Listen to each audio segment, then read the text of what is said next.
Semester 5 में एक आप लोग को रिपोर्ट बनाने के लिए बोला गया है और एक रिपोर्ट बनाना है। तो अगर सेमेस्टर 5 की बात करें तो उसमें आप लोग को जो पेपर पढ़ना है वो टोटल पेपर है आपका, हर एक सेमेस्टर में 500 का पढ़ते गए थे। तो इस बार भी जब पढ़ेंगे तो ये 500 का ही होगा, जिसमें से एक पेपर आपका जो है वह माइनर है। तो माइनर आपका 100 मार्क्स का हो गया, एक मेजर है 9 जो 100 मार्क्स का हो गया, मेजर 10 है 100 मार्क्स का और मेजर 11 है 100 मार्क्स का। और एक पेपर आपका बचता है IAP, ये भी आपका 100 मार्क्स का है। लेकिन माइनर का आप परीक्षा देने जाइएगा, मेजर का परीक्षा देने जाइएगा। अगर जिसका प्रैक्टिकल सब्जेक्ट होगा, जैसे ज्योग्राफी का, तो ज्योग्राफी का प्रैक्टिकल सब्जेक्ट है तो ये प्रैक्टिकल, ये इसका एग्जाम एक्सटर्नल में नहीं होगा, दूसरे जगह पर सेंटर पर परीक्षा इसकी नहीं होगी। हाँ, अब ये बचा IAP, ये पेपर की परीक्षा इंटर्नशिप, अप्रेंटिसशिप और फील्ड वर्क जो है इसका आपको रिपोर्ट बनाना पड़ेगा और ये रिपोर्ट जो है वो 100 मार्क्स का होगा। अभी जो 100 मार्क्स का ये जो पेपर है यह 2 भागों में बटा हुआ है। एक तो आपको फाइल बनाना है जो कि 75 मार्क्स का है और दूसरा 25 मार्क्स का वाइवा रहेगा जो आपका मौखिक प्रश्न पूछे जाएंगे, जो आप रिपोर्ट तैयार करेंगे। एक रिसर्च पेपर के रूप में ये इसको एड ऑन किया गया ताकि आप लोग पढ़ाई के साथ साथ रिसर्च करके काम करो, देखो उसको कि कैसे एक्चुअल में ये कैसे काम करता है। तो इसके लिए आपका 100 मार्क्स का ये पेपर दिया गया आपको। तो ये क्लियर हो गया। अब ये इसमें बनाना कैसे है, ये बड़ा कंफ्यूजन हो रहा है स्टूडेंट्स को कि इसको बनाना कैसे है। तो ये पेपर का डिस्ट्रीब्यूशन आप समझ गए। अब बनाना कैसे है, इसके लिए यूनिवर्सिटी ने विनोबा भावे विश्वविद्यालय का हम लोग अभी देख रहे हैं, तो विनोबा भावे विश्वविद्यालय द्वारा जारी किया गया है ये कि किस प्रकार से आपको ये बनाना है। तो सबसे पहले यहाँ पर देखिएगा मेंटोरशिप दिया हुआ है A नंबर पे। तो मेंटोरशिप का तात्पर्य ये है कि इसमें आपको एक शिक्षक आपके मेंटोर के तौर पर काम करेंगे, एक शिक्षक मेंटोर के रूप में आपको रखना है जो आपको गाइड करेंगे प्रॉपर वे में कि बनाना कैसे है, ठीक है।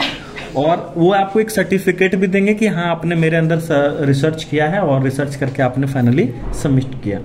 दूसरा है कि एरिया दिया हुआ है, सेक्शन बी में यहाँ पर देखेंगे तो एरिया दिया हुआ है जो कि प्रोजेक्ट वर्क के लिए एक फील्ड दिया जाएगा आपको और ये आपका जो संबंधित होगा रिलेटेड टू मेजर सब्जेक्ट, स्पष्ट रूप से लिखा हुआ है कि जो आपका मेजर पेपर है उसी मेजर पेपर के रिलेटेड होगा, उसके बाहर नहीं होंगे। तो जनरली हो क्या रहा है कि कुछ स्टूडेंट अपने से सेलेक्ट कर रहे हैं, कुछ कॉलेज जो है वो टॉपिक दे दिए स्टूडेंट को, ये टॉपिक है, इतने तो रोल नंबर को दे दिया गया कि आप करके लाओ, या जनरली एक टॉपिक भी दे दिया गया है। वो डिफरेंट कॉलेज डिफरेंट डिपार्टमेंट अपने अकॉर्डिंग से वो काम कर रहे हैं। लेकिन या तो आपको टॉपिक मिलेगा या सेलेक्ट करना होगा, लेकिन होगा वो मेजर के रिलेटेड, उससे बाहर नहीं होगा। अब इसको बनाना कैसे है, इसके लिए यहाँ पर कुछ इंस्ट्रक्शन दिए गए हैं, ठीक है। तो सबसे पहला यहाँ पर देखिएगा तो नंबर 1 में दिया हुआ है कि ये जो बनेगा आपका वह 25 से 30 पेज का होगा, सॉरी 30 से 50 पेज का होगा, ठीक है। जो बनाएंगे वो कितना पेज का होगा, 30 से 50 पेज का होगा, इससे बाहर नहीं जाएगा आपका, ठीक है। उसके बाद दूसरा में देखिएगा यहाँ पर लिखा हुआ है कि ये आपको हैंडराइटिंग से, अपने हैंडराइटिंग में लिख करके बनाना है। जो भी बनाएंगे आप अपने से कंप्यूटर के टाइप करके नहीं लेकर के आना, आपको अपने से उसको बनाना पड़ेगा। आप यहाँ पर ये भी लिखा हुआ है कि बोथ साइड आप लिखेंगे, मतलब कि जो पेपर आप यूज कीजिएगा तो उसको दोनों साइड आप लिख सकते हैं, इस साइड में भी और दूसरे साइड में भी, दोनों साइड लिख करना है आपको। और वो पेजों की संख्या होगी मिनिमम 30 मैक्सिमम 50 पेज आएगा, ठीक है। इसके बाद देखेंगे तो दिया हुआ है कि आप कौन कौन सा कलर पेन यूज कर सकते हैं। तो जिसमें इंस्ट्रक्शन में दिया हुआ है ब्लू पेन आप यूज कर सकते हैं, ब्लैक यूज कर सकते हैं, येलो यूज कर सकते हैं, पीला कलर का भी यूज कर सकते हैं और ग्रीन कलर के पेन का भी आप यूज कर सकते हैं। मैंने कितना बोला, एक ब्लू बोला, ब्लैक है ना, ये तो जनरली यूज होता है ना। आप अलग से येलो यूज कर सकते हैं, पीला कलर यूज कर सकते हैं और एक ग्रीन पेन यूज कर सकते हैं, ठीक है। हरा कलर का भी पेन आप यूज करते हैं, लाल कलम आप यूज कर सकते हैं, रेड कलर का पेन आप नहीं यूज करेंगे, ठीक है। इसके बाद है कि 1 इंच का मार्जिन छोड़ना अनिवार्य है। देखिए यहाँ पर लिखा हुआ स्पष्ट रूप से। अब पेजेस में बहुत कंफ्यूजन हो रहा है, बहुत सारे स्टूडेंट कह रहे हैं कि रूलिंग पेज लेंगे कि व्हाइट पेज लेंगे, तो ये बहुत कंफ्यूजनिंग वाला चीज हो जा रहा है। तो जनरली रिपोर्ट जो तैयार किया जाता है वह व्हाइट पेज में ही दिया जाता है, ठीक है। तो आप व्हाइट पेज प्रेफर कर सकते हैं। अगर आपको पॉसिबिलिटीज नहीं लग रहा है तो आप छोड़ भी सकते हैं उसको, आप रूलिंग भी यूज कर सकते हैं, क्योंकि क्लियर नहीं लिखा हुआ है। हालांकि इस चीज का क्लियर करने के लिए इसको आप अपने कॉलेज के या मेंटर जो टीचर हैं आप उनसे एक बार संपर्क कर लीजिए, वो जो बोलेंगे उन्हीं को आप फॉलो करेंगे, क्योंकि वो लिखा हुआ नहीं कि आप रूलिंग यूज करोगे कि व्हाइट यूज करोगे। लेकिन मेरे अकॉर्डिंग मुझे लगता है कि व्हाइट पेज ज्यादा प्रेफर किया जाता है, रिसर्च वगैरह जो इस तरह से चीजें प्रस्तुत किया थी। तो उसको देखिए, यहाँ पर मैंने कुछ पेजेस हैं मैंने ले रखा है, इसमें देखिए ऑलरेडी हमने बना रखा है, ठीक है। वो 1 इंच चारों तरफ से मार्जिन हमने छोड़ा है, ताकि ये बैंडिंग जब होगा ना तो बैंडिंग के समय प्रॉब्लम क्रिएट ना करे, इसीलिए 1 इंच का देखिए 1 इंच का मार्जिन छोड़ा हुआ है, थोड़ा सा इसमें पतला है, इसमें थोड़ा सा चौड़ा छोड़ा हुआ है। आप सिंपली एक लाइन भी खींच करके काम चला सकते हैं, लेकिन अगर डबल लाइन करते हो तो थोड़ा सा देखने में सुंदर लगता है, वो खूबसूरत लगता है देखने में। अब आगे बात करते हैं नेक्स्ट इंस्ट्रक्शन की। तो यहाँ पर देखिए नेक्स्ट दिया हुआ है, आपको नेक्स्ट दिया हुआ है 5वें नंबर पे दिया हुआ है कि आपको हेडिंग क्रिएट करना है और सब हेडिंग भी क्रिएट करना है। जैसे आप क्वेश्चन सॉल्व करते गए हैं तो उसमें आपने हेडिंग भी क्रिएट किया होगा और उसके सब हेडिंग्स भी बनाए होंगे, तो वो भी आपको हेडिंग सब हेडिंग टाइटल वगैरह दे करके आपको बनाते जाना है। इसके बाद है पेज नंबर भी आपको देना है इन टॉप राइट और bottom centre of each page, सभी पेजेस में आपको पेज नंबर भी देना है। आप ऊपर में देखिए और करके दिया हुआ है, तो यहाँ पर देखिए राइट साइड मेंशन किया है कि इन द टॉप राइट, है ना, राइट साइड टॉप में यहाँ पर कोना में भी आप डाल सकते हो, या तो फिर नीचे में यहाँ पर बीच में डालिए, कोई दिक्कत नहीं है, कहीं भी आप डाल सकते हैं, लेकिन पेज नंबर होना जरूरी है। वो पेज नंबर दिखेगा एक बार में कि कितना आपने काम किया। उसके बाद है 7वें नंबर पे दिया हुआ है कि बैंडिंग आपको करना है ना। बैंडिंग जो है वो हार्ड बैंडिंग भी करा सकते हैं, पेपर से भी करवा सकते हैं, स्पाइरल बेंडिंग भी करवा सकते हैं, ठीक है। स्पाइरल बेंडिंग जनरली इस प्रकार का बेंडिंग होता है, इस तरह से छिद्र होने के बाद ये बेंडिंग कर देगा। आप 30 पेज का रहेगा तो हम ये 30 से 40 रुपए लेगा इसका, ज्यादा 30 से 50 पेज का आपका रहेगा तो 30 से 40 रुपए लेगा। आप इसको आराम से बेंडिंग करवा लीजिए, उसी में ज्यादा बेहतर होगा, वो सेफ रहता है फाइल। वैसे आप दे भी सकते हैं, ऐसे भी हार्ड बेंडिंग भी करवा सकते हैं, लेकिन ये ज्यादा बेहतर होता है रिपोर्ट वगैरह जमा करने के लिए। आप इस तरह से उसको बेंडिंग करा लीजिए। लिखना क्या है ये बड़ा समस्या हो रहा है कि कैसे शुरुआत करेंगे इसको। तो आप लोगों ने जो ज्योग्राफी के स्टूडेंट हैं वो रिपोर्ट पहले भी तैयार किए होंगे कभी ना कभी, या देखा होगा एटलीस्ट, है ना। अभी तो तैयार भी करना है आप लोग को रिपोर्ट, लेकिन अदर सब्जेक्ट वाले के लिए थोड़ा सा नया लगता है ये। तो रिपोर्ट तैयार करने के लिए जो जनरली रिपोर्ट तैयार होता है तो उसमें हम लोग क्या करते हैं कि सबसे पहले इसमें जो रिपोर्ट तैयार होगा उसके लिए क्या करना होगा, आपको कॉलेज नेम लिखना होगा। तो सबसे पहले यहाँ पर लिखेंगे नेम ऑफ कॉलेज, है ना। जो कॉलेज का नाम है उसको यहाँ राउंड शेप में लिख दीजिए। जिस कॉलेज में आप पढ़े हैं, कोलंबस है, मार्कम है, जिसमें भी जो भी कॉलेज का नाम होगा अपना कॉलेज का नाम लिखेगा, यहाँ पर लोगो लगा देगा, ठीक है।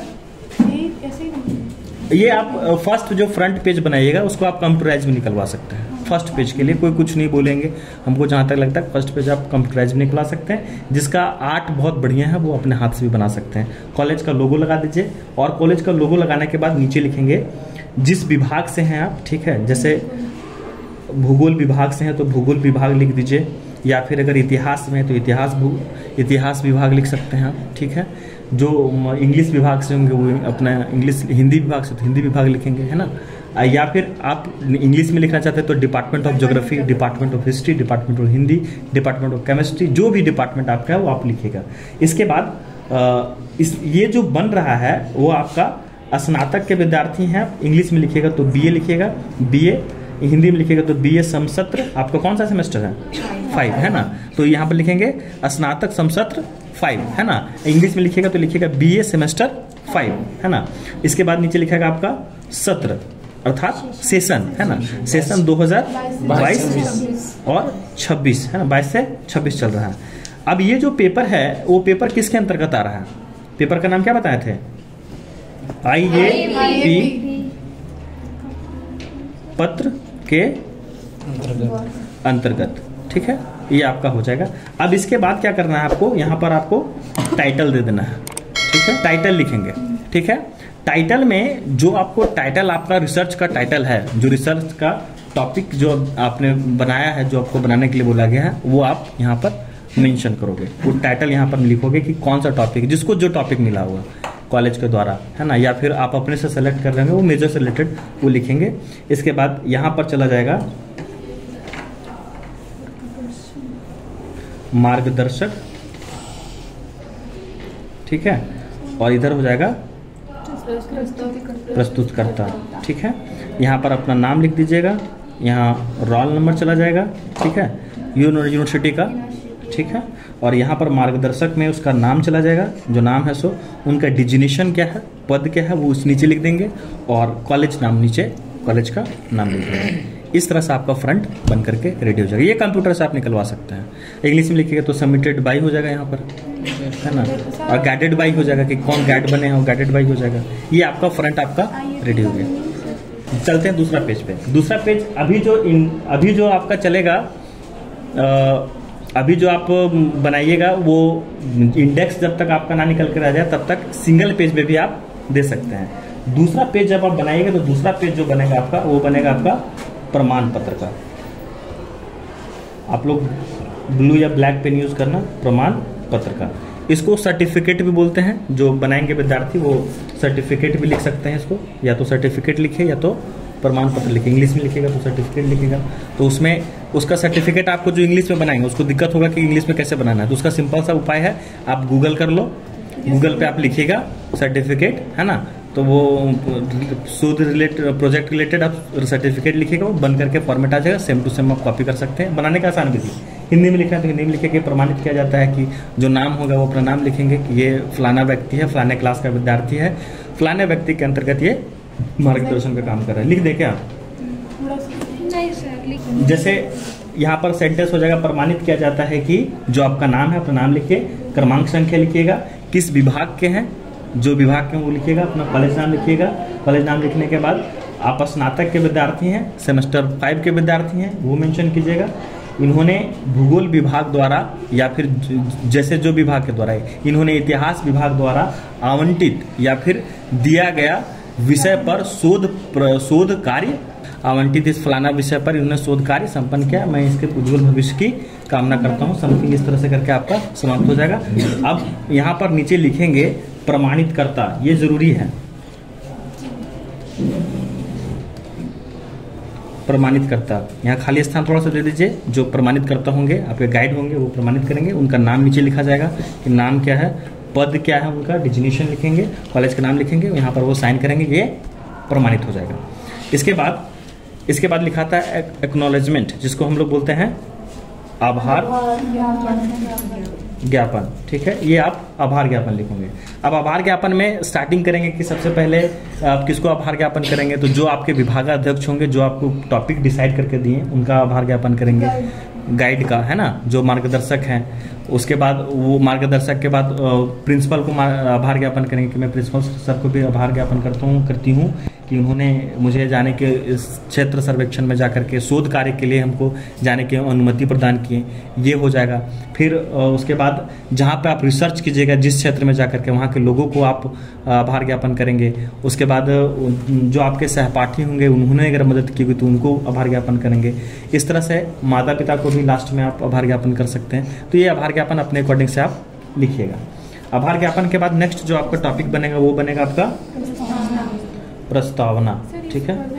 प्रस्तावना में आपको लिखना है कि ये जो कार्य कर रहे हैं वो कहाँ से शुरुआत हुई, क्यों किया जा रहा है, किसके अंतर्गत किया जा रहा है, किस पेपर के अंतर्गत, किस सेमेस्टर के अंतर्गत, वो पूरा डिटेल से मेंशन करोगे, ठीक है। ये प्रस्तावना में हम लोग मेंशन करते हैं। आइडिया नहीं अगर समझ में आएगा तो एक बार आप गूगल करेंगे तो आइडिया लग जाएगा कि प्रस्तावना कैसे लिखा जाता है। या कोई भी किताब आप लोग खरीदेंगे तो उसमें देखेगा कि प्रस्तावना लिखा हुआ रहता है, ठीक है, तो आप उसको देख लेंगे।